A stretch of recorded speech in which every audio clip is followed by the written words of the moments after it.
ప్రసిద్ధి పొందిన పుణ్యక్షేత్రం యాదగిరిగుట్ట. ఇది పూర్వం నల్గొండ జిల్లాలో ఉండేది, ప్రస్తుతం యాదాద్రి జిల్లాలో ఉన్నది.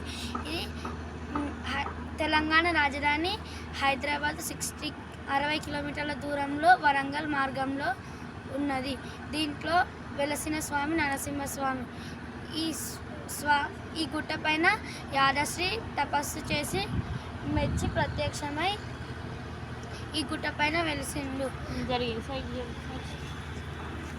శాంతి సహనం సత్యరూపమ సౌర్యకాంతితో వెలుగుల రూపమ నమామి భారత పతాకమ స్వరామితి వర్ణకేతనమ పవిత్ర భారత ధరాధరంబుల పరాయి పారల మంత్రములంచి పంజర విముక్తి గగుముల అంబరమేసిన స్వతంత్రమ స్వేచ్ఛా సాధన సమరంలో ముందు నడిచిన పతాకమ స్వాతంత్రం మా జన్మ హక్కని గర్జించిన ప్రజల్ని పుష్కల బ్రిటిషు మత్తర జాగ నడలెత్తించిన అంకుశమ సమరావణిలో సహోదరానికి అండగా నిలిచిన ఆయుధమా.